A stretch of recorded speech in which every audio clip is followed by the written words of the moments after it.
We'll call the building committee to order. First item would be a facilities update. Mr. Toddy.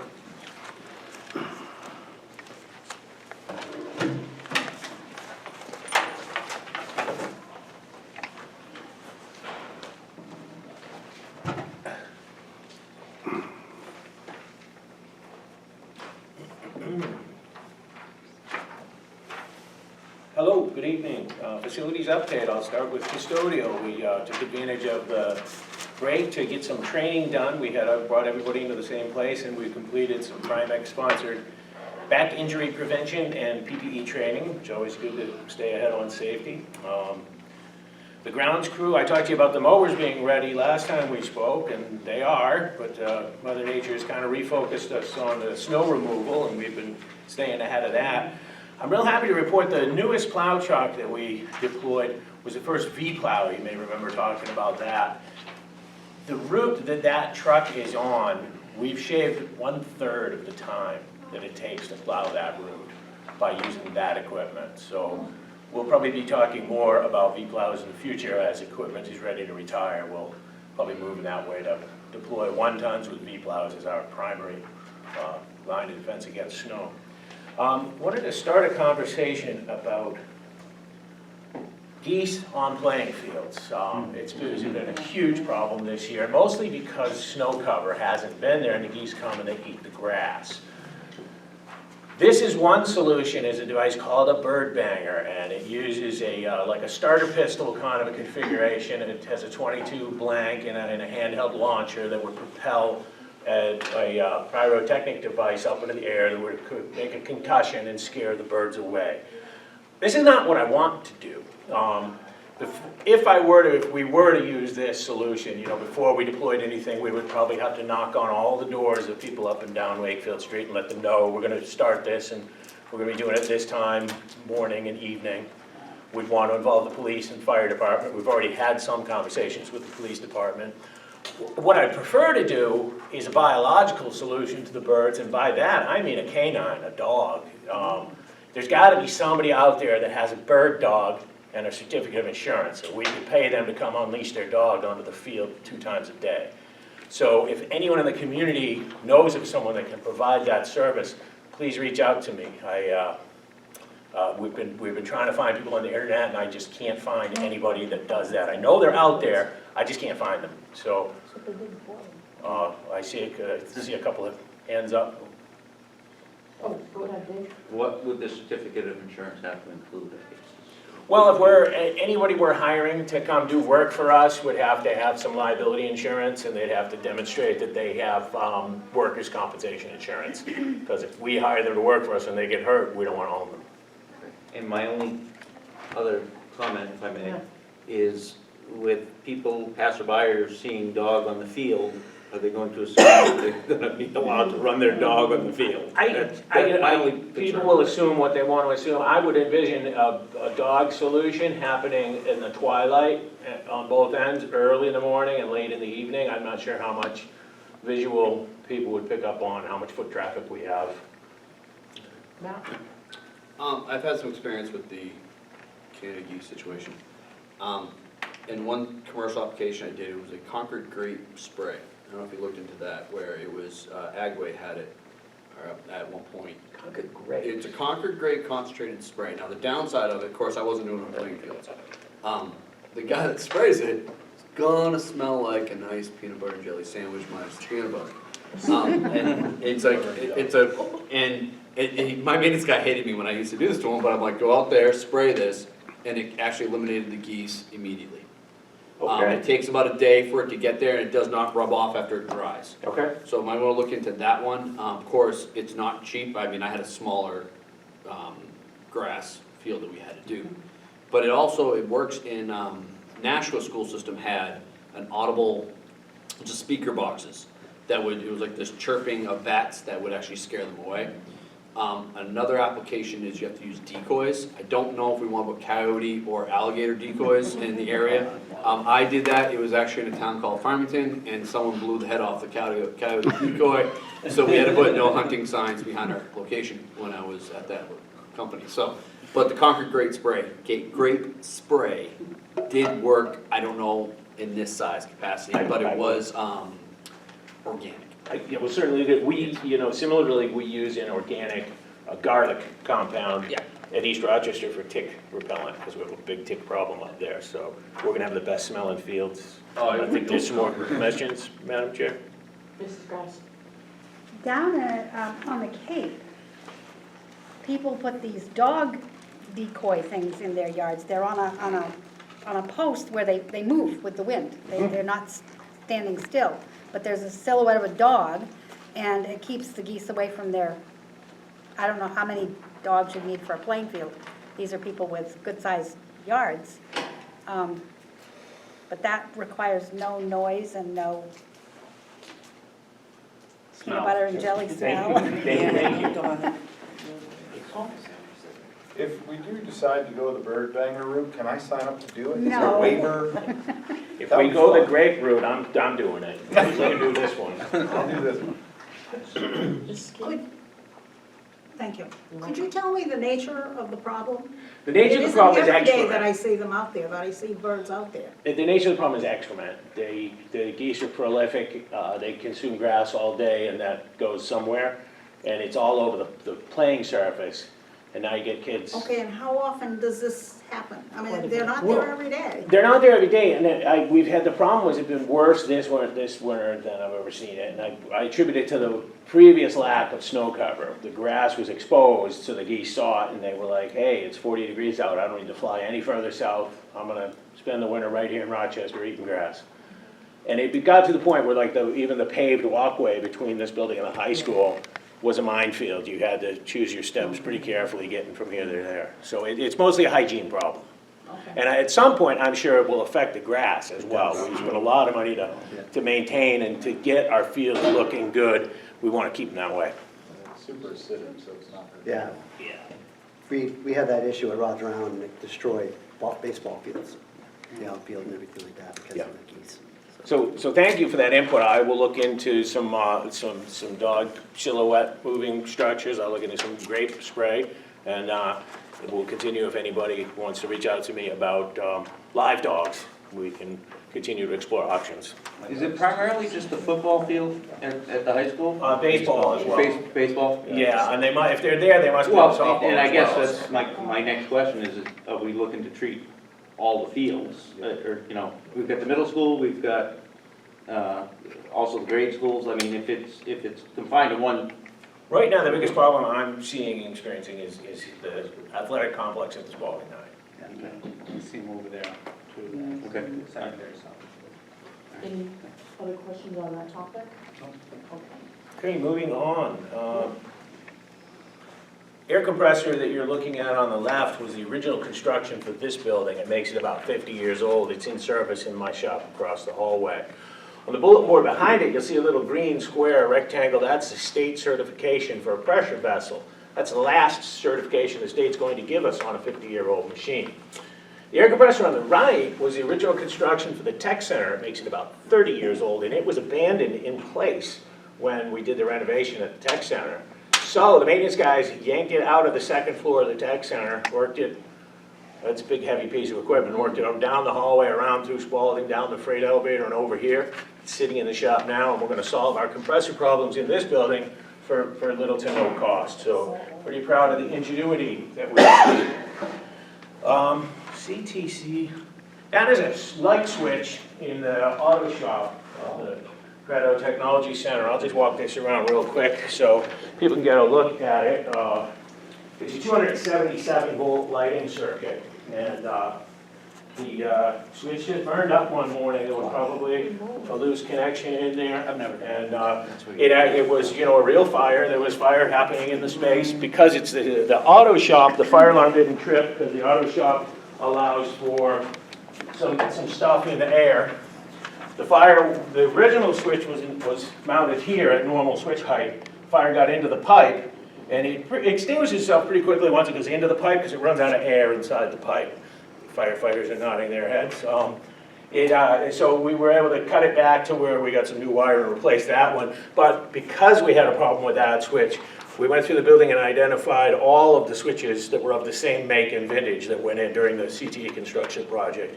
And we've changed about a dozen switches proactively to try to not have this happen again. We also installed a new building circulator pump at Gonick.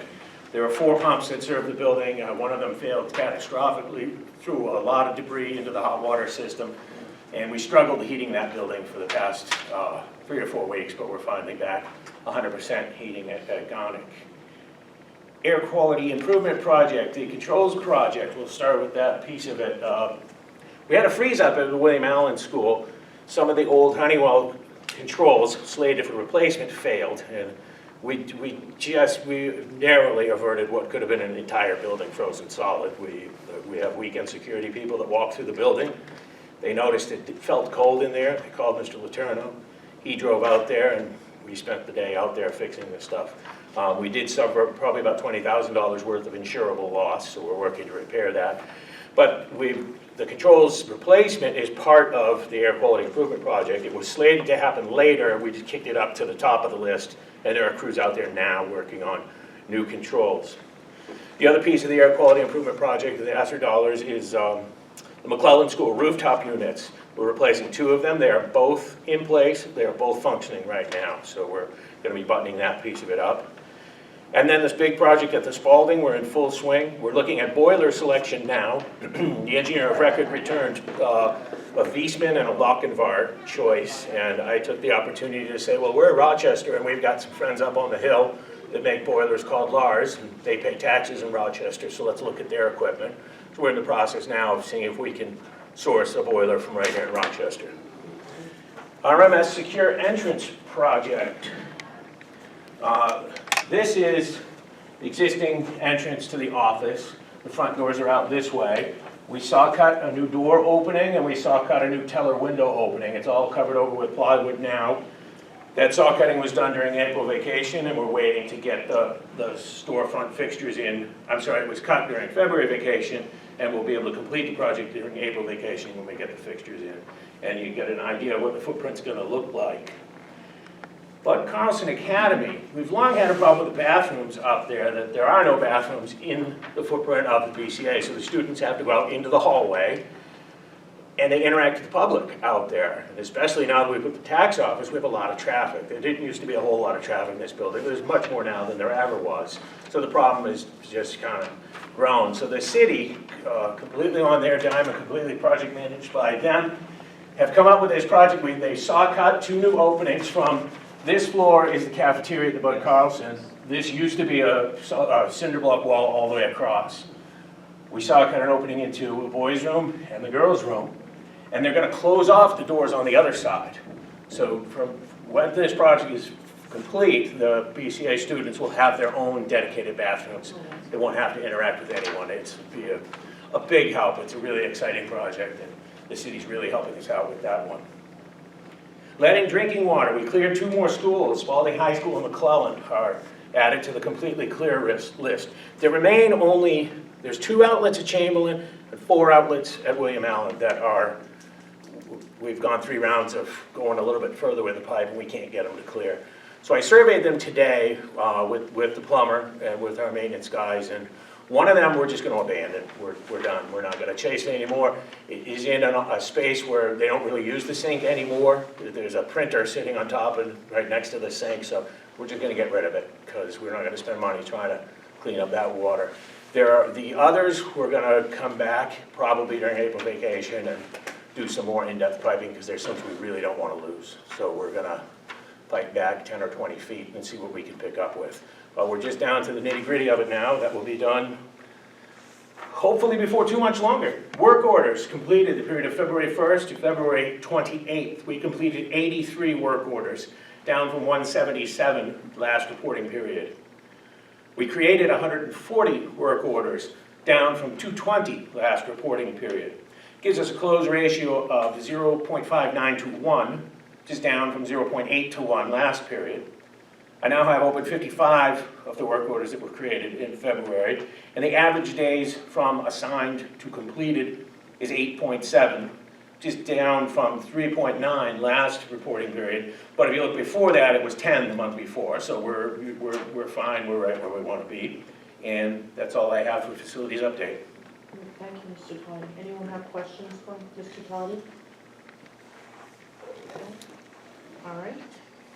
Next item, McClellan ductless mini split bid. Okay, so we're in a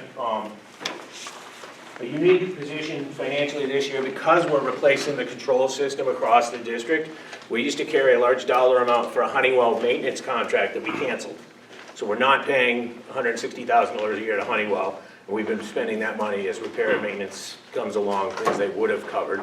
And we're projecting to have a surplus there. And one of the things we'd like to achieve with that money is to put some air conditioning into the McClellan School. The hatched out area, as you can see in the drawing up here, there's 3 main office spaces we'd like to provide air conditioning to. Right now, this is served by a window unit. When you walk in the front door of McClellan, there's a big, ugly window unit right there, and it's hip high. So every kid that walks by touches it and bangs on it, and it's kind of a mess. This is the teacher's lounge. We'd like to pick up that area as well. So the money for this project is kind of a unique opportunity. One time this year, it's in operating budget. So we bid it out.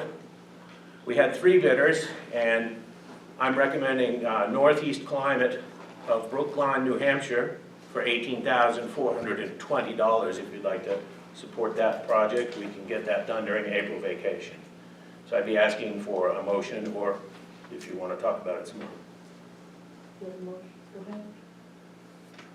One more time, just explain to me, you want, how many mini splits are we talking about total in these? It's actually 4 separate.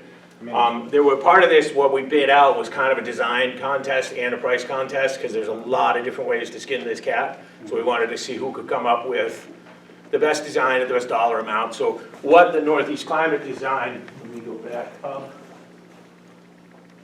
They're gonna, outside onto the overhang in front of the building, up high, we're gonna mount 3 separate outdoor units or condensing units, pipe them directly through the wall to 3 indoor units that would serve those 3 offices. And then it's a similar configuration in the back. There's an entrance right here across from the electric room, and we will all mount a condensing unit outside and pipe into a cassette in there. The system we're talking about are similar to these, except for they're not ceiling mounted like these ones. They'd be wall mounted. I'm sure you've seen them before.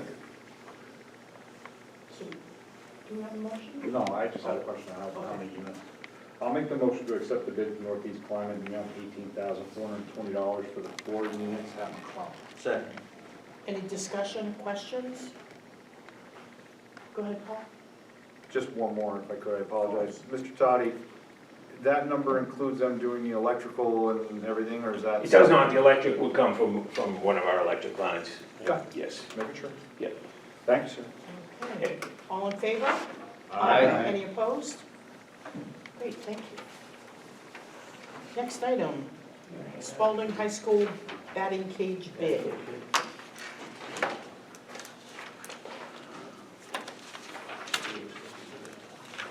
It looks like we have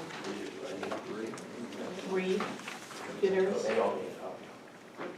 What, of the batting cage bid, Dave? Yeah. Oh, We have it. you have it? Yes. Thank you. Sorry. Okay, so batting cage bid, as you know, the batting cages were destroyed in under a heavy snow load. What you see here is the last of the old batting cage getting removed earlier this week. Before I talk about the bid, let me just talk about the money for a second. The insurance company has agreed to cover up to $36,100 for replacement of the batting cages.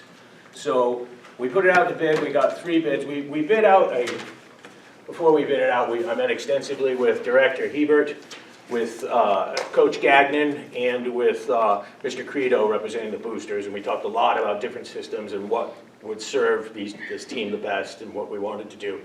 And we landed on this Mastodon batting cage system, which we put out to bid. We put it out to bid as Mastodon system or equivalent, so people were able to find other things. These are the bids we got back. A company from Arizona at $48,000. Company from Randolph at $44,000. It gave us, if we were willing to wait till the summer to install it, we could get a discount on that, which would save the insurance company some money. But we don't really want to wait till the summer. We want to get it done as soon as possible. And then the company in Everson, Washington is actually the manufacturer of the Mastodon system as well as the installer. So I think that explains their price advantage, because they make the thing and they don't have to mark it up to sell it to somebody who's gonna mark it up again to sell it to us. I've talked to them, they can support, as soon as we give them a PO, it'll be about 2 weeks before we will see equipment here on the ground, and they have a project going on in April in New Jersey, and they wanna pencil us in. They're gonna finish up in New Jersey and drive up to New Hampshire. So we would be able to install this pretty short order, and it's a great piece of equipment. So I'm recommending that you approve the purchase from Batting Cages Incorporated from insurance dollars of $36,010.11. Does that include shipping costs? Yes, ma'am. It does. Mrs. King, do you Thank you. have And what is their time frame for working on this? So if this gets approved, I would give them a PO on the 9th of this month. About 2 weeks later, we would have equipment realized on site, and then within another few weeks after that, they'd be here putting it in. So I would say by the end of April, we would have the cage. But I'm gonna talk some more about some other improvements that we wanna do that might push that out a little bit. So I wanted to break it up into pieces. So the first is the cage and the insurance project, and then we can talk about improvements. I'll make a motion to approve the bid of $36,010.11 from Batting Cages Inc. in Everson, Washington. I'll second that. Motion on Tom second. any questions or comments? No, go ahead. Is this a chain link fence type thing? No, sir, the price that we negotiated with the insurance company, that's the first thing, is I got a price to replace in kind. That's what gave us the $37,000 number. The insurance company doesn't want us to put back chain link, and we don't want to put back chain link. We want to go with something better. The Mastodon system is comprised of 4 10-inch steel posts that have tensioning cables running 4 ways across and pulleys. So the steel posts get set 10 inches around, 4 feet down, and 16 feet up in the air, and they are a permanent installation. The cables are permanent installation. From that, you drape netting that would form, in this case, it's 2 lanes at 14 feet wide each and 77 feet long each, which is a little bit longer than the footprint we have now, almost the exact same width. And the benefit is you can drop those nets, right? You can take the nets Yeah, down during the very off-season, you can quickly, drop the get nets. them out of the way. Have that weight. Yep. Oh, cool. Go ahead. Because I don't know, I'm assuming it's a net on top? Yes. Yeah, Okay, Yeah. Same idea, just. 5 sides. you in there. definitely need the net on top. So I was like, Just don't park down there. Yeah. Go ahead, Matt. Did they say anything about what the replacement cost of the nets are, future, that's gonna wear faster than chain link? I did not explore that, but currently inside the chain link, we have a net. Yeah. That's a wear item as well, so I can't see that that's gonna change very much. Okay. We're still gonna have And a it's not cost like of nets going on. specialty fancy net that's gonna be way out of the norm of what we're currently using. It's UV treated and fray resistant, as you would expect from a net.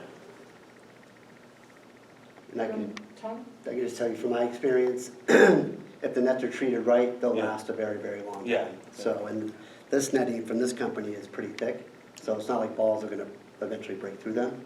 Again, as long as we take the nets down and care for them during the off-season. Yeah. Yeah. Go ahead, Paul.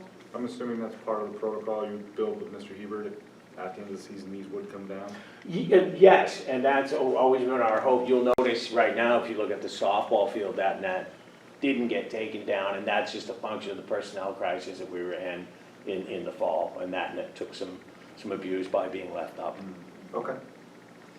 Thank you, sir. Any other questions? Okay, all in favor of accepting the bid from Batting Cages Inc. for $36,010.11? Say aye. Aye. Any opposed? Okay, motion passes, thank you. Okay, so, an embellishment, an improvement to this structure, right, it's on dirt right now. So people won't be able to use it during mud season, or if there's snow on the ground, or when the ground's still frozen. It's just not gonna lend itself to being used. And baseball wants to get out as early as possible. That's kind of a key thing to their success. They want to get the kids out as soon as they can. So there's been a lot of support from the coaches and the athletic department and the boosters. They would love to see a concrete pad poured under there. So I reached out to a couple of companies. I was unable to get a lot of response. I did get one company, it's Frank LaPierre from LaPierre Concrete Flat Work, and he's given me a firm quote of $11,300 to install a concrete pad. We have a cash CIP line, 22108. It's concrete flat work, which is this kind of thing. It's funded currently with $15,000. So what I would like to do is get your approval to spend up to the 11.3. What I'll do is I'll continue to solicit other pricing. I would like to get 3 firm bids on this. Right. But given the time frame, also, if we're getting into May and I can't get anyone to answer my calls, I'd like to be able to spend up to 11.3 with LaPierre to get the work done, so that we can time the installation of the pad with the installation of the Mastodon system. So I'd So, like to make a motion to allow Mr. Cotty to spend up to $11,300 for the concrete pad under the baseball. Okay. Thank you. Do we have a second? That's all site work associated with that pad? yes, the only, if there's something unknown underground, which is pretty low probability. Now, I think it's important to note that if we're spending $11,000 on a concrete pad to support baseball, we're not doing anything for softball.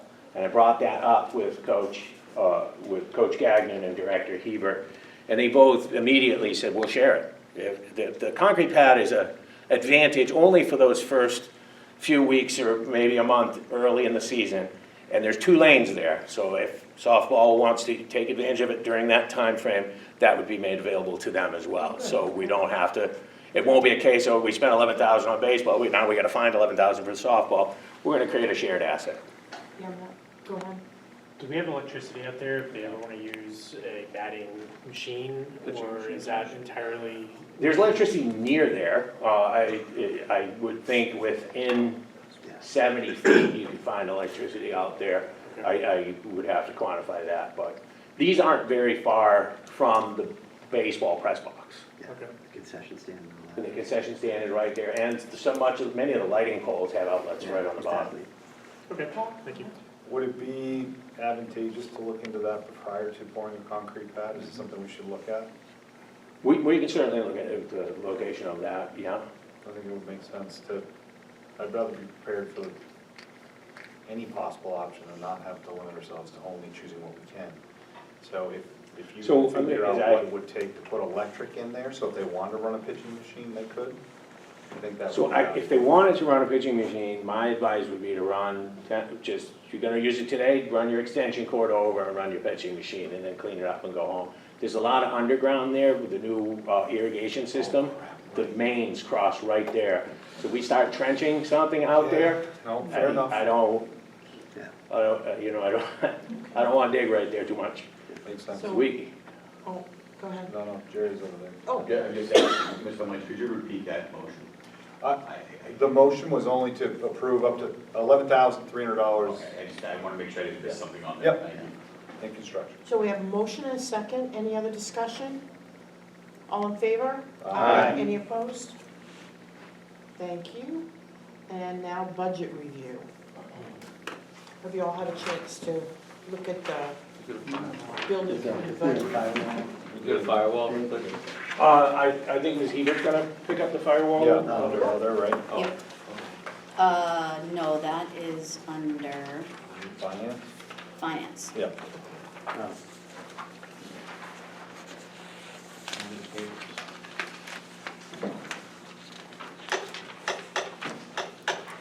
So I really don't see how we could cut. I don't think there's a need to. No, I don't either. I'd like to share some of my observations of the budget, and then let you have your conversation. Thank you. So last month when we met, there were a couple questions put to me. One with a line about bonded exterior surfaces. I believe there's $100,000 in the proposed budget, and the question was, how much do we have in the previous budget? The previous budget had $75,000. $58,800 remains. I would look to spend the entire $158. There's a lot of exterior surfaces at the high school coming due. We've still got work to go on. The only reason that the $58 isn't spent is getting masons to do the work, getting people to find time to do the work. The other question that came to me was about In cash CIP, the very last item is 45 kVA roll-up generator. We have one in the budget at 60,000. The question is, what would two cost? And I'm just gonna double the 60 and say 120, and I want to tell you how I qualified that number. In January of this year, I got a price for a single 45 kVA at about $42,000. I moved it up to 60 because that price is probably gonna go up. And if you remember the discussion, we want to include in this we're gonna make up some wires, some umbilicals, some Hubble connectors, so we're ready at each school. We can roll the generator up, and any school that we're gonna target would have a box with the correct cables in it. We just plug it in and go. So the difference from 42 to 60 would address those needs. So I'm just doubling it. Two would cost 120. I feel very confident we could get two for that money, no matter what happens to the economy.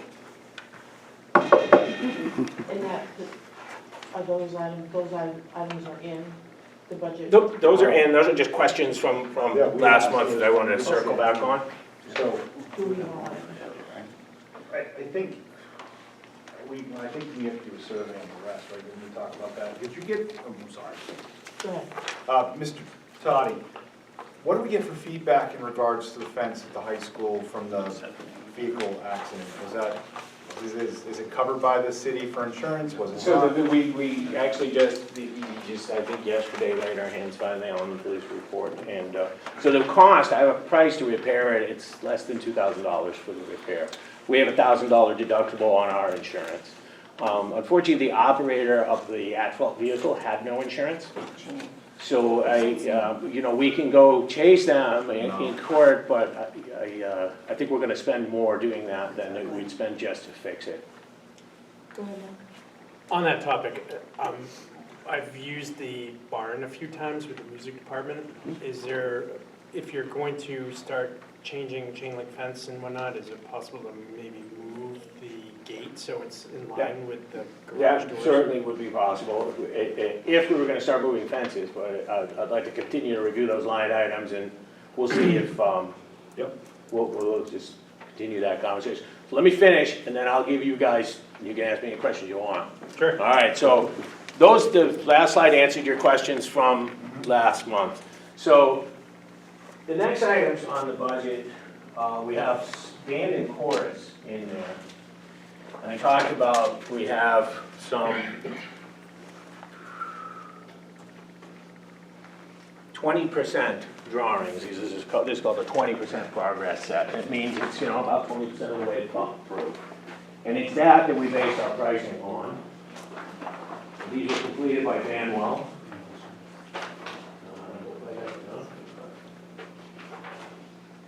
Thank you. No, I couldn't see it. You guys make that through there?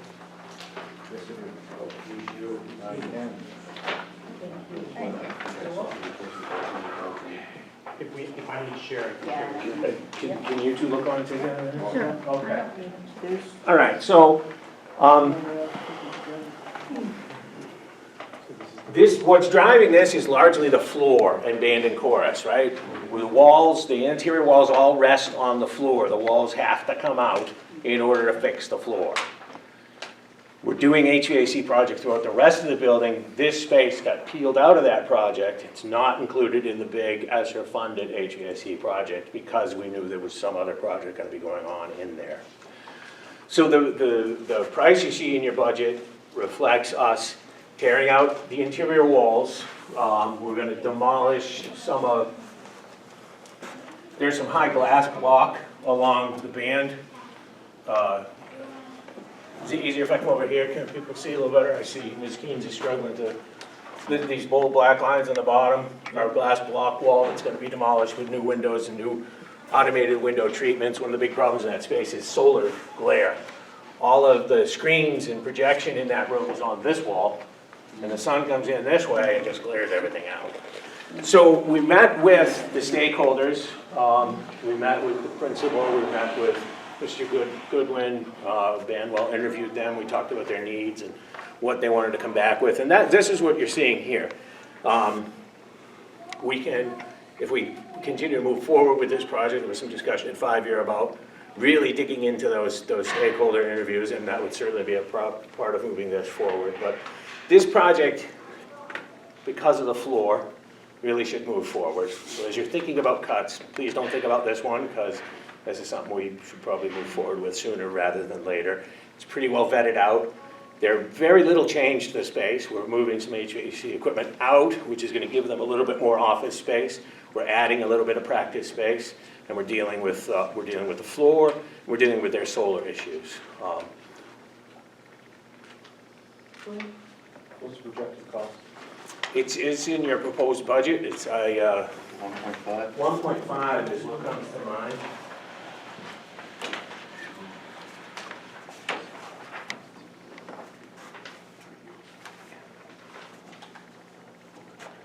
Okay, thank you. So, the reason I stopped you talking about fence, because the other thing we were talking about is the high school gym.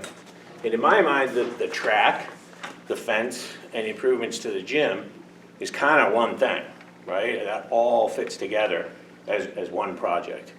We really shouldn't do the fence until we do the track. And I think we can squeeze a little bit more life out of the track. We've been told that we can't put another surface on it because it's failing underneath. We've seen some cracks telegraphed through, but we've been able to fix them. So I'm not in a hurry to grind out and to spend a lot of money on the track, because I think we can nurse it along a little bit more and take some time to really think about it, and couple that with the fence, couple that with the baseball press box is a mess. I'm sorry.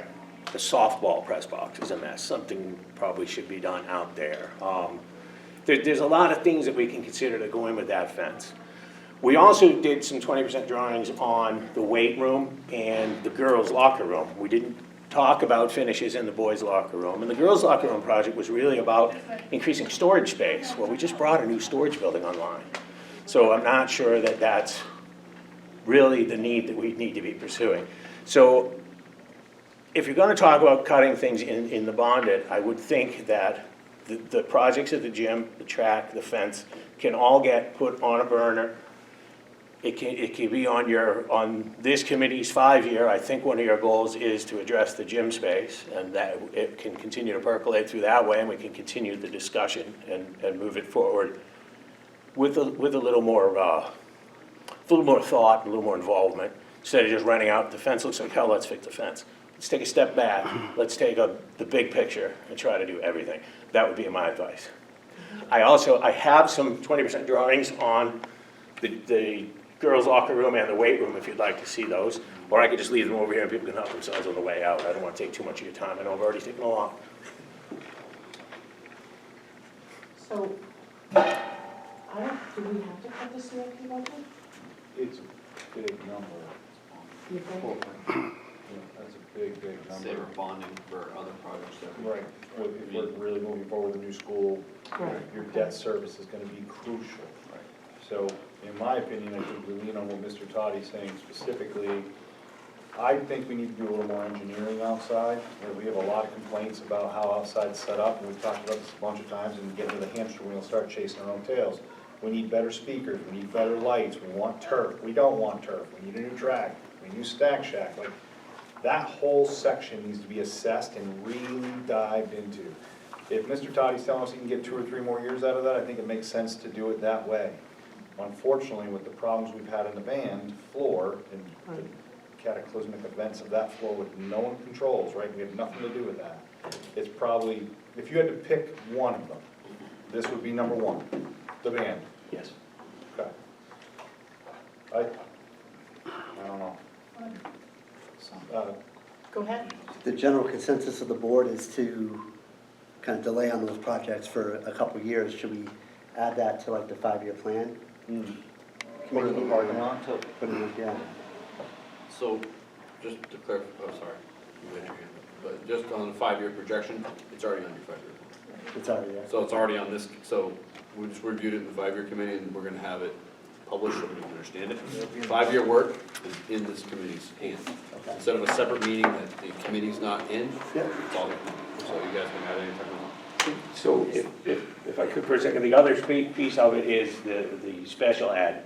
which again, we have 20% drawings. Again, the space is serviceable. Again, I think we would benefit by a more thoughtful approach and really looking to the long-term use of that space and what we're gonna do with it as we move forward. So that's another one Keep or cut? that we could probably push out a little bit. So, Put in the conversation. so in the budget, the proposed budget, you have Spalding High School track at 550,000. You've got Spalding fence at 200,000. You've got special ed at 625,000. I'll slow down if you're trying to write this, or, you have it there, right? Yeah, it's in the. Yeah, okay. And then gym locker room at 725. Those four could probably get moved out. That would be 2.1 million, that. I'm comfortable with that. Go ahead, Matt. If we're spending time and money to replace the music and chorus area and replacing that floor, and the special ed is right below it, wouldn't it make sense to do that at the same time though? That's kind of why we started looking at special ed, because we're like, hey, we're working in the building right here, right now. But no, I think because of the extent of the special ed project, and there's some question about some of the space might want to become some other use for conference rooms or for PD room space or something like that. I think it would benefit from a step back, further stakeholder involvement, further engineering. Okay.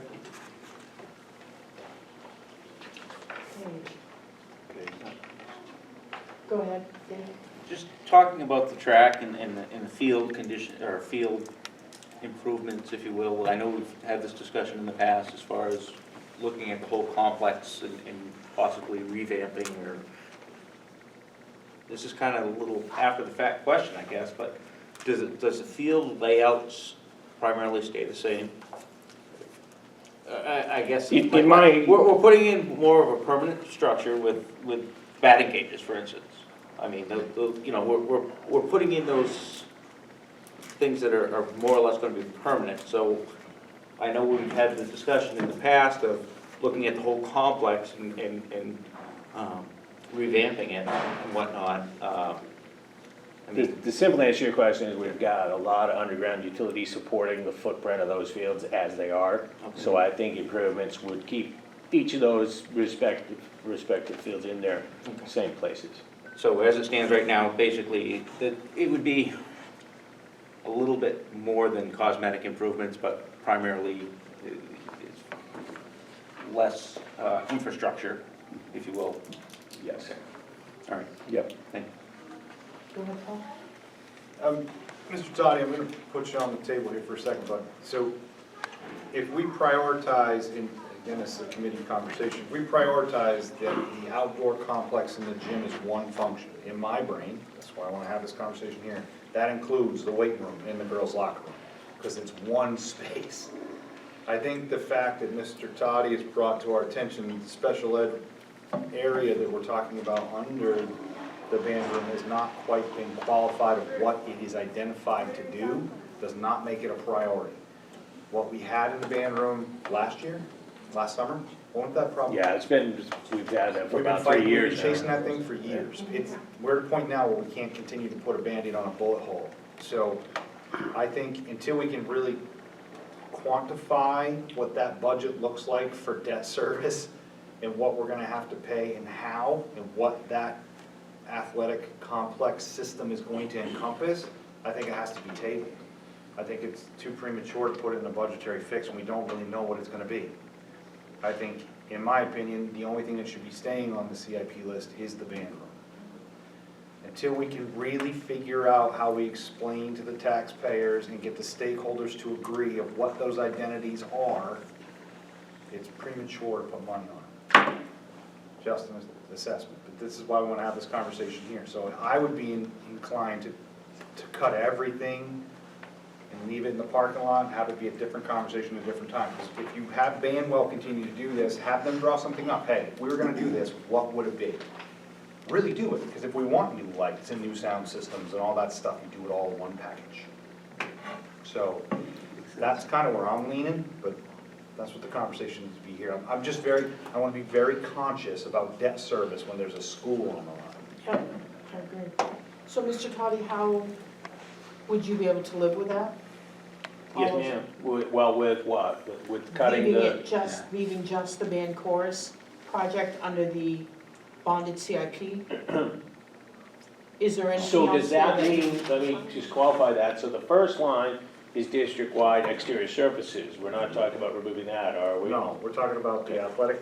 Yeah, so if you put table, put for further consideration, track, fence, special ed, and gym's locker room renovations, Yes. yes, I would be able to live with that. Absolutely. In fact, I'm recommending that that's what. Just Just, Even everything. no, just those, when we were talking about that section of So that project. brings our CIP budget down to $2,160,000. Yep, I think that's a much more palatable number. So do we want to make a recommendation? Well, we should talk about it first. Oh, okay. Did you I have emails?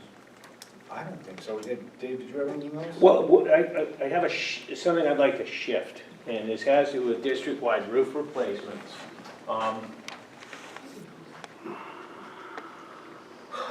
We have $250,000 proposed for district-wide roof replacements. In budget right now, I have $153,000. $103,000 of that is from fiscal '21, and that line has already been spent down from.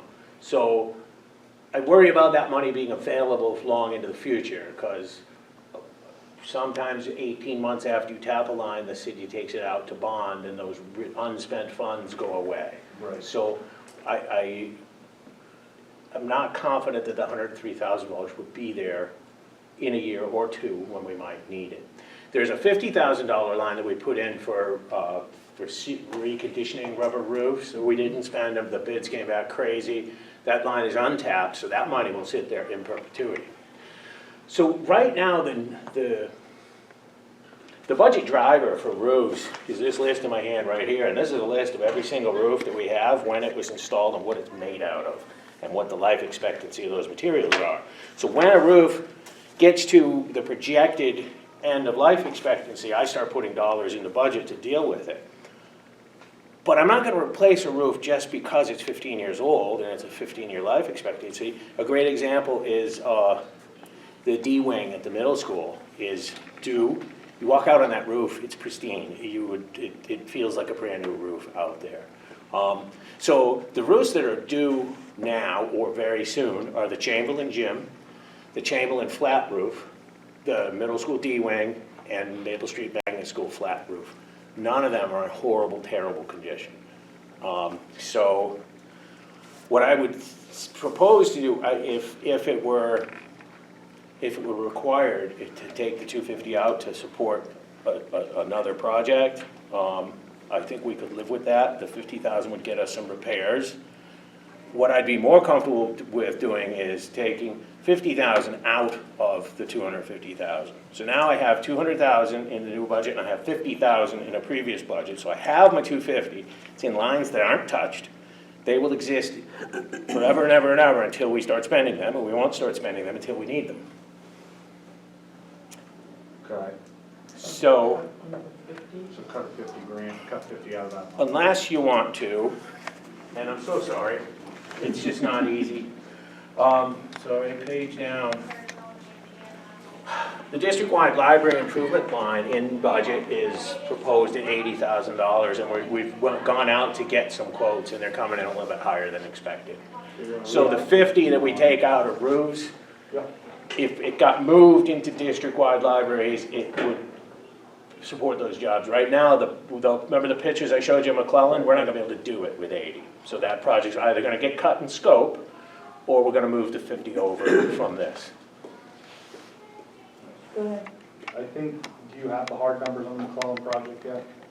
It's not been out to bid. I have hard numbers, but it hasn't gone to bid. Okay. It's, people sharpen their pencils when it goes out to bid. So the hard numbers I have are not necessarily that hard. Okay, so the projected numbers you have, not quantified, you think the $50,000 increase would be enough to suffice the entire project? I do, and I believe, and that will also leave us a buffer. And that's why it's named district-wide, because if we come in with surplus funds from the McClellan project, we can start to support another library.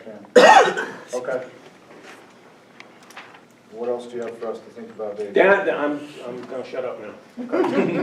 So Audrey, I would like to make a motion that we reduce the district-wide proposed CIP budget of $250,000 and reallocate $50,000 of that budgetary line to the district-wide library improvement project line, totaling $130,000. Second. We have a motion and a second? Do we have you have made a motion, Yeah, do we have a second. second? Yeah, right. Okay. So, Any discussion? Go ahead. here's the only thing I would ask, is if we could, Ms. Huber, if we can get that to be, when we have the account lines, let's show that. So next time we get a revised budget, it shows we reduced the, I want that on the sheet. It says we reduced it by this and increased that by that, so we can show everyone else who's not here where that money went. We can explain the why, but the account numbers are important. So let's make sure we assign those lines appropriately, so when we see it in our next full budget package, it's reflected that way. That make sense? Yeah. Okay. So, I'm sorry, you wanna see just the new numbers we talked about, or you wanna see the history of it? No, No, just the no. new numbers. Just the Just numbers, the okay, numbers. yeah, no, Just first the thing tomorrow reallocation morning, of numbers. this Yep, evening, I'll be just sitting a down and sitting down. reallocation of the numbers in the revised budget, is all I'm Which asking. puts us at a bonded, proposed bonding CIP of 2.16, Right. Right, right? yep, that's. Total. what we Okay, yes. I think that's much more palatable than 4.2. did. Yeah. Go ahead, Tom. So just one thing to think about, only because I've heard it multiple times, and if we're gonna table certain projects for 3 years, I can't imagine going to football game and listening to that for 3 years. Yeah. Is there any way that we could look at what potential school resources we may have already that can help enhance that audio system, or contribute at least $5,000? Right, I think that's a tricky thing, and I think it's something we could definitely look at.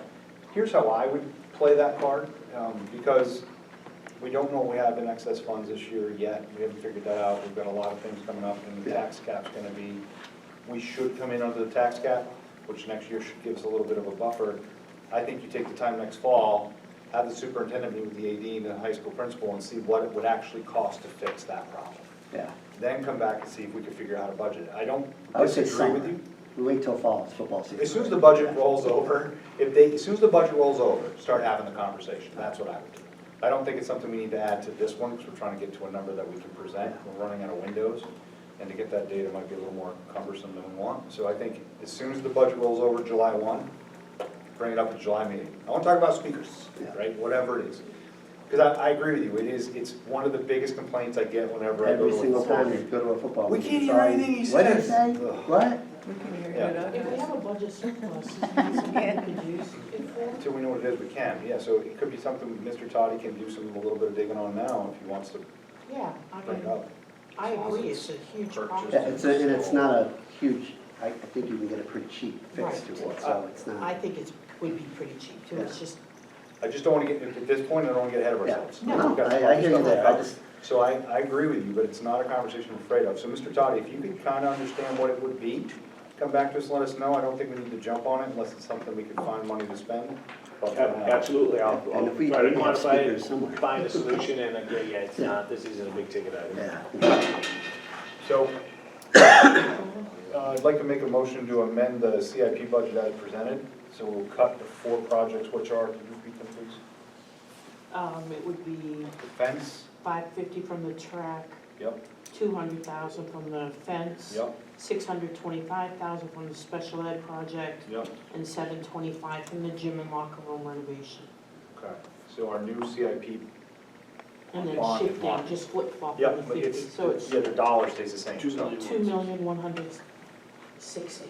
I'd like to make a motion to adjust the CIP budget to that number as I'll discussed. second that motion. In a second. Any discussion? All in favor? Aye. Any opposed? Great, thank you. Now we'll do the cash CIP. Yeah. Increase your Sarah, last line. let me see that first one. You know, I mean, this is hard because it's mostly maintenance type expenses. Right, these are cash, so.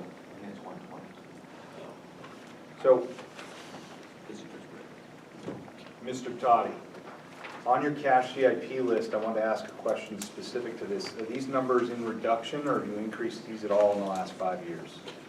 Well, we cut them to almost zero last year, so they're mostly in line with what we've had in years prior to last year. Okay. And they're projected at what we believe the need would be. We're not trying to crank them up because we got low last year. We're okay with these numbers. Okay. So one more if I could. Go ahead. So in lieu of not having money last year, you don't find that anything has fallen off in a deficit that you're concerned with?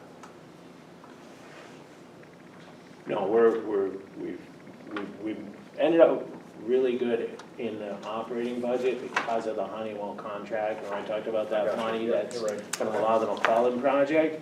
So it was a really good year for it to happen, because we were able to patch a lot of holes with dollars we might not have had we given them to Honeywell. Okay.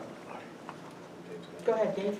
So, Mr. Toddy, under building security, you get 25,000 in cash CIP. Is that just to repair replace lock sets, or is that money that is available Primarily, with the this state is right for now? the automation piece. We've added, over just the span of my time here, we add card swipes, we add buzzers, we add A-phone systems, we've added cameras. When I first started in the district, we had about 12 cameras. They were Radio Shack, no doubt, no joke. They were little Radio Shack cameras across the entire district. We had 12 of them. Now we've got 150 of them, digital cameras all over the place. They fail, they need to get replaced. So we've added some money in operating. We've bracketed off a little area to deal with the ongoing failures. And this would be, there's always, the thing with cameras is they never point where you want them to. And there's always, there's an episode, there's an incident, and we're like, man, I wish we had a camera there. That's what this money is gonna do. It's gonna, when we have that, aha, we should have put a camera there moment, we'll have a few dollars to do that. 25,000 we'd be lucky to get 5 cameras out of that. And where are we on the state list? Are we, I know the state's got money through. I know, I was just gonna bring that up. So I is saw that the money news. that's become available, and this could be used, if we keep it in there, or if it stays in there, it can be used for replacement of those things? I know there's money available at the state for school securities. Have we applied for that? Is this a safe grant? Just DOE just approved Yeah, it. the same. Okay. Yeah, Laconia's put in cameras, the swipe systems, Yeah. and things like that, and I think there's. Because with money that's being spent now, it's a safe grant, and we did apply for it with 2 projects, and one was a completely brand-new camera system for Maple Street that got rejected, and the other one is the project you're looking at, the RMS Secure Entrance. Okay. If there's a new DOE grant, I will get an email from Ms. Clark soon. My opinion is it's a brand-new grant. Okay, so if it's a And I brand just new saw grant, the that's news not the money that's being spent now in Laconia, those are 2 different things. I'm not for certain, I'm just, I'm not either. I know that, I know there's money out, I don't know if it's Sure. old or new, I'm not gonna claim to know that. That's on my to-do list for first thing. I just have 2 questions. First one, cafe tables, we got a line of $16,000, and that covers which school, remind me? This is, it was 8 we didn't get done, this is 8 tables. And I that's all- believe it's McClellan's, I McClellan, have the note in my other room. I believe you said McClellan, but It was that's McClellan, because we finished Gonick, we started with a list, and we Yep. worked through it, and this is the end of that list. And as soon as this is done, we're gonna go out and reevaluate, we're gonna make another list, and next budget cycle, I'll be talking about some more. In fact, I just had a conversation with the principal at Maple Street about her tables, and, we're good with this to get us where we need to be now. But it's gonna be an ongoing conversation, I guess. Does that answer your question? Almost. Okay. Here's my thing. I think that it's something that we were always like, oh, we should have bought more tables. It's one of those hindsight things. So in lieu of where we are budgetarily, I would like to add a little bit to a couple of lines here. Sure. Tables is one, and then the generators is the other. So my first question is, if I bought $32,000 in tables, could we find a home for them effectively? Absolutely, we could absolutely, that would be 8 more tables. Yep. And you've heard me say before that the number 1 cause of custodial back injury, we just had the training in back injury prevention, it's those cafeteria tables. Okay. So just because something wasn't on my list, which is now, we're concluding a 3-year cycle. Yep. So I know there's others at the beginning of the next queue that I can got get you. brought into Okay. it, and it could very likely prevent an injury. Okay, and then, if I may, Go ahead. last question is the 45 KVA roll-up, you have it on there at $60,000, that's for one. That's for one, yeah, and those numbers are up on the board there, that was Right, the so if I conversation we wanted had. two, I'd have to double the number. That's what I'd recommend, yeah. Okay, so Audrey, if I may, Yeah, I'd like to increase 2 lines in the CIP budget, first being cafe tables from $16,000 to $32,000. A second. okay, do we need a motion? I made one, Matt seconded. Oh, okay. So, all in favor? Oh, we should discuss first. Oh, we just discussed. Yeah, to what we should offer if anybody wants to know. You've got me confused. Yeah, I'm jumping, I'm sorry. So does anybody have anything to say about that, or is anyone upset about that? Are we good? Just increasing those 2 lines. So that would bring our cash CIP to 572,000. Yep. With those 2 changes. Well, we gotta make a motion for the seconds. There's only motioning the first one. I'm doing them independently, so I'm doing Oh. the first tables first. Okay, So that's on the floor, so we can go to yeas. okay. All in favor? Aye. Any opposed? Okay. For the table. Yep, and then second, I'd like to increase the 45 KVA roll-up generator and connectors from 60,000 to 120,000. Second. Motion is second. The reason Go ahead. I made the motion, you seconded. The reason I think this is important is we have a very geographically challenging city. And I mean that in a good way. We have big schools, and unfortunately, some of the big schools, when they get cold, and we have one, we have to borrow from somebody else. I think having 2 is just a smarter play. It puts us in a much more advantageous position. If Mr. Toddy needs to lend one to the city sometime, we have a backup.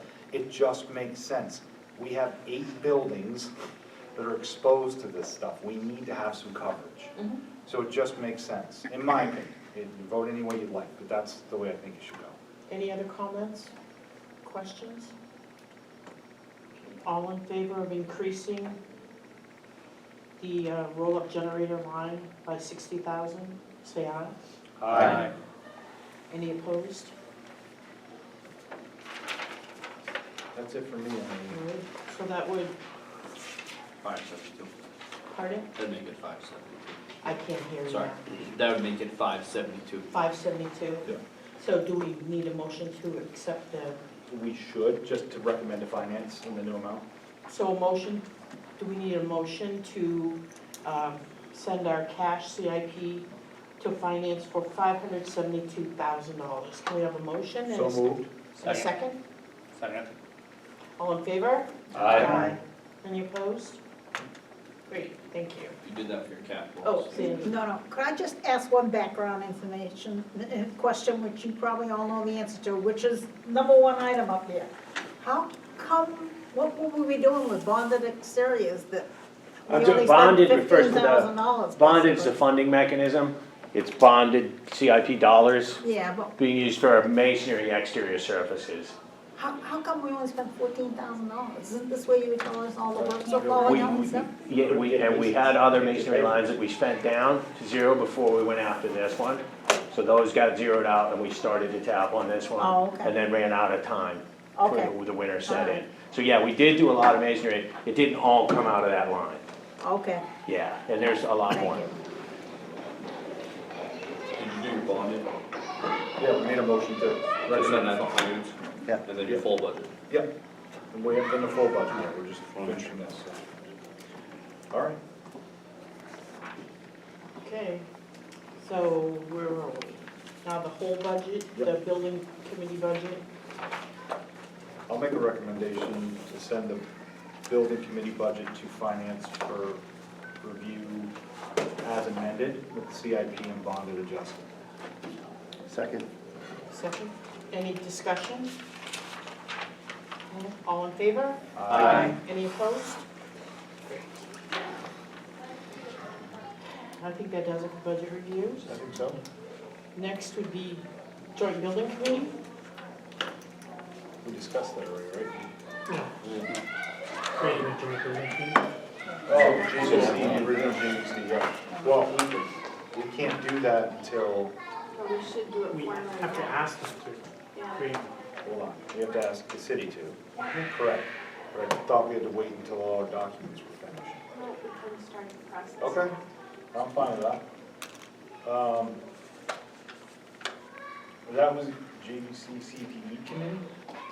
It Yes, should who just was? be JVC. It should That- just that's- say JVC. We already did CTE, don't get me backwards. Yeah, All right, that's so the- that's the proposed JVC members. Does anybody else want to be involved? Ms. Grassi? Can we all just try it? You can, you don't have to be a voting member. Okay, so I think we'll ask the superintendent to send a letter to city manager to ask to formally form a JVC, and we'll figure out who's on it and make alternates and be ready to go. All We right, already did that. all right. That was the Anything else under that? last building we did. Go ahead. What, you scared me. You were acting as the chair, and she's. Yeah, I didn't mean to. I love building, I'm sorry. So, we have nothing to vote on the JVC, We just asked for them okay. what. 5-year plan? Matthew, 5-year plan? Oh, hi. Yeah. Sorry. So just a quick summary, the 5-year committee met, we worked on our top 5, this is all gonna be communicated after our next meeting. Okay. But for the building committee, you have your sheet, and your job now is Yeah. to work on those top 2, which are, so you have eliminate modulars is the main focus. Yep. The needs study of arts, drama for the high school, and the new study athletic complex across all schools. So you guys, in fact, this entire meeting discussed 2 out of those 3 items, and modulars is projected with your building. So congratulations, your homework for 5 years this time is done. We get stickers. And when you, and I'd recommend coming to the next meeting, I can give you more detail of what your future work is. Okay, I'll try Okay. to remember. Thank you. I will do that too. We're gonna meet the end of March. I'm not gonna what? We're gonna meet at the end of March. Oh, We're okay. not gonna meet in April, and I'll go over Okay. all that next meeting. March 20th. March 20th. That's a Oh, tour I'm out of of town. Spalding High. Thank you, that's a good reminder. Correct. At Spalding, correct. I'll call you at some point. All I'm at, Put what? an email reminder. You'll call me. I will call. All right, got you. I need to leave. No, you're doing fine. I'll call you. All right, All right. appreciate it. All right, public comment? Others? Come on. All right, go ahead, No, Paul, don't you've give it to only been him. talking all night. Mr. Toddy, Sir. do you still need a boom lift? Oh, my God. I still have people that work above their heads. Yeah, I consider the boom lift a safety, I don't mean to be, that sounds like a smart answer. I don't mean to be. I prefer it. What I'm trying to Sarcasm is say. my love language. Again, sir, please, my point about people working above their heads is I see the boom lift as an essential piece of safety equipment. Years ago, we worked off of ladders. The OSHA #1 cause of injury in the workplace is falls, #1. #2 is struck by. So the guy on the ladder drops something on the other guy, right? That's it. Like ladders are not good things. I don't want people working on it. So I would like to ask you to go out to bid and find out if you can get the system you want, what it would cost, and include the trailer with it. I'd like to see an RFQ for that. Bring it back to building. Yes, sir. That's it for me. Dave, I you sure? think, kind of a question, I guess, first off, we get to move our budget to finance? We have not, We We did just did, yes, we did. So you did your bonded CIP and your I cash said, We CIP? did I both. said, And the building. Well, and the building budget. I said the budget Was all- and the, I okay. said the budget and the amended. That's why I'm asking. CIP and That's why I'm bond. asking, I That's just want to fair. make sure that So yeah, those all. I did encompass it in one motion, because we made amendments to 2 separate categories, so I said that budget plus those 2 amendments. Okay, I just want to make sure that No, all I all those appreciate are you doing your in due there. diligence. All right.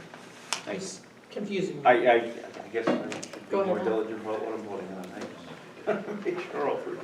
I'm gonna bring up a topic that I would hope that you guys just listen to me first, and then we can talk about. And we all know that the internet and Wi-Fi issues are a problem. And I'm bringing it up in building because it's an infrastructure thing, and so on and so forth. Just looking at last year's budget to this year's budget, we've cut the CIC budget by $133,000 this year. And when I look, it's a 17% decrease. So we've decreased the CIC department's budget by 17% for next year. At a time when we look at the high school and other schools, their internet and Wi-Fi connectivity is crucial for academics and so on and so forth. But there's also a missing component that people are not thinking about. And it's pretty clear when you look at the letters that have gone to parents explaining why their children can no longer have their cell phones connect to the Wi-Fi and their individual laptops and so on and so forth, is safety. I consider Wi-Fi a safety issue, and here's why. There are no telephones at all, no landlines in any classroom at the high school. So if there's an emergency situation, you're at the beck and call of pushing that button on the wall and waiting for someone in the office to buzz in and call. There's probably 30 cell phones in a classroom, none of which can be used because there is no cell coverage inside that building. You cannot get a bar anywhere in that building. You can't use Wi-Fi, you can't use cell phones, so you're at the beck and call of pushing that button on the wall and hoping someone in the office hears the beeping that somebody's calling in, and that takes time. Now, if you're dealing with student safety, a health issue, that can be critical time that an ambulance isn't getting to, or police, getting to the school. If you look at the news any single day, there's a school shooting left and right, and they're happening all over the place. It's becoming more and more common, and people need to contact 911 fast. And if there's people shooting and you hear bullets flying, whizzing by your head, no one's gonna walk up and push the button on the wall. So you're at the beck and call of someone hearing it and someone else calling or pushing that button on the wall. So I see this as a safety issue, very much so. And when you look at just last year with Sanford High School being a victim of swatting, people call 911 and say, hey, there's a school shooting when there really isn't. It's imperative, though, that people are able to contact the office, no, there's no shooting, or my kid is fine, this and that, parents calling.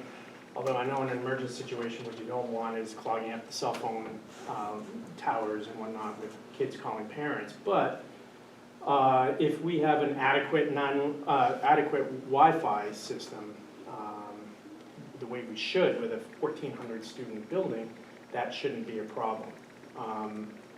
We also don't allow staff to use their phones either. So between kids not using their cell phones to call emergency services, staff not being able to call for help, but also if there's a fight, as a teacher myself, if I know there's a fight going on, I know that I need to get help from the neighbors, another teacher, but if I'm in a situation where two students are going at it, and I have been in that situation a few times in my career, my first inclination is student safety and stop that fight as best I can. Not, running down the hall and knocking on somebody's door saying, hey, I need your help, come help, because fists are flying. We need to call the safety team and get them there pretty quick. Then there's also the issue of staff logging into their, clocking in. Not every staff person needs a laptop to clock in for the day, so that the school knows that they're actually in the job. However, they used to use their phones.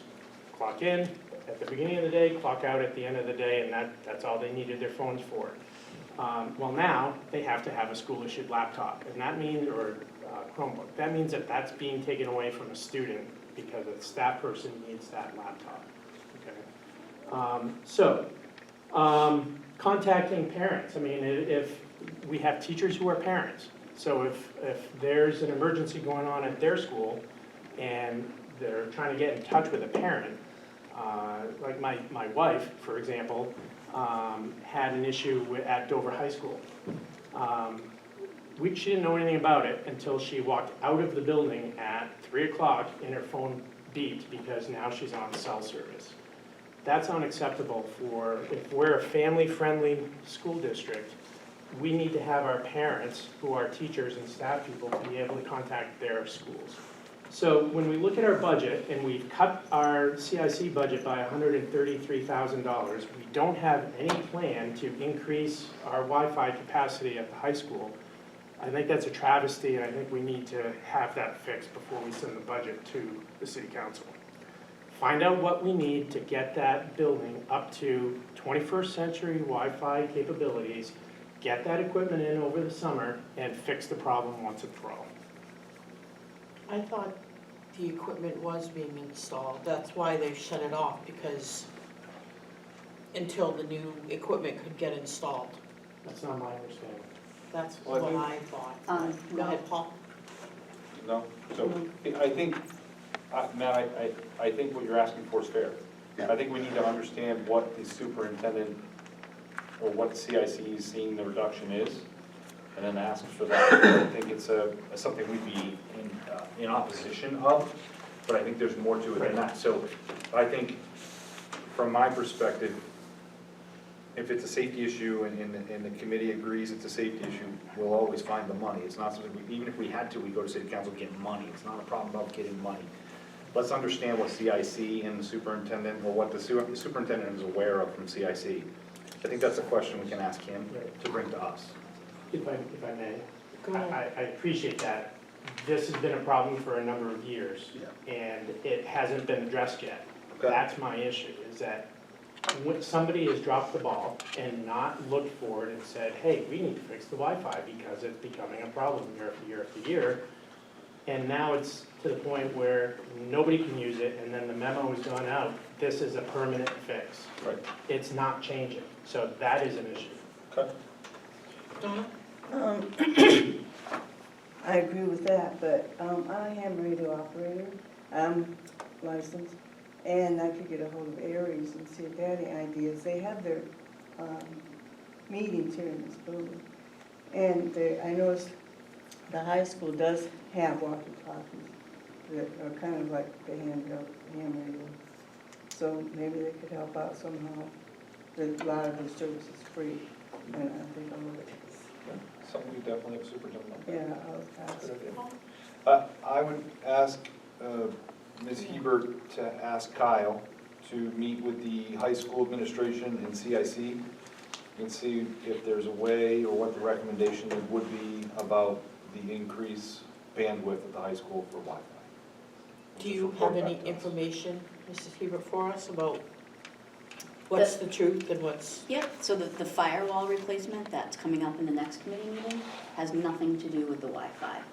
So what Mr. Pappas said is correct, that it was to no longer have that to be accessed. I don't understand why. Because when we first started, people had a device, now they have a device, they have a phone in their pocket, they have a watch on their wrist, everybody's got a device. It's like a traffic jam, so it's jammed because there's so many devices. And so the only way to allow them to access the programs that we're using for curriculum, so the online curriculum programs, the kids are online and they get stuck and they can't use it, and people get frustrated and then they don't use it. So the solution that was given was to eliminate the bring your own device component. So as Mr. Pappas said, those devices can no longer connect. And so the only ones that can connect are school-issued devices. That's. Now, Mr. Pappas made the comment that if the teachers get the device, that they're coming from a student, is that correct? Say that one more time. He mentioned that if teachers have to have their own, and staff have to have their own iPad No. through the school Chromebook. Chromebook. So, and that it would come from a student. We still Oh, so you supply mean our you students. mean to log in and out of the workday, or just a Chromebook in Just a general? Chromebook. The students are given Chromebooks and staff are given Chromebooks. And we have Everybody? enough for everybody. There's enough for everybody? I've heard- Not for like all the paras and everybody. So, I mean, when you say everybody, like not the Not the custodians. students, like more importantly, students. I've heard not every We're student has. one-to-one with the students, yes, Okay. yeah.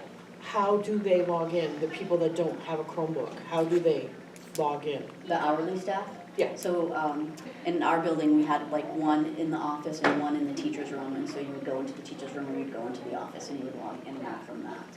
Or you could use, back before you could use your phone. So they could either do it off their phone, or they could walk to the office, or they could walk to the teacher's room. But my building is smaller than high school, so I would assume that the high school would need to have other portals.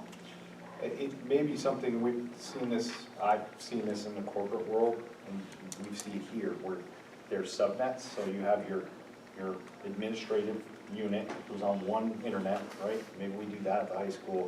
I've seen that where they take old infrastructure, and everybody can get on that, can use that for their personal, right, or whatever, their watches or their phones, but the controlled curriculum and everything is on Right. one locked, like you put a guest in there or something, there's gotta be a way to do it, but CIC can bring something forward for Kyle and those Yeah, guys to I review. agree. Tom?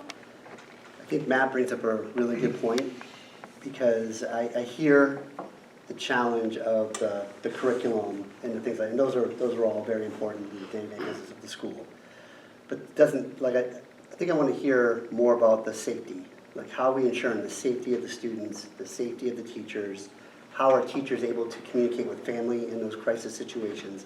Like, if we had an understanding of what those protocols are, we might feel a little bit better and kind of where we're at. I'm not saying we have to make changes, but I think you bring up a great point. It's something that's, I think, safety should be paramount for everybody, not just the students. I agree with you. I think if we had Mr.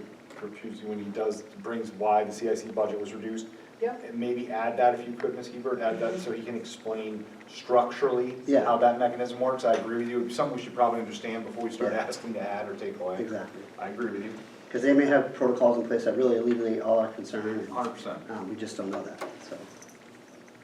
Okay. I have a Sure. question. Who's our internet provider? What was that, Ian? Who is our internet provider? Isn't it brilliant? Usually. I think it's Breezeline, yeah.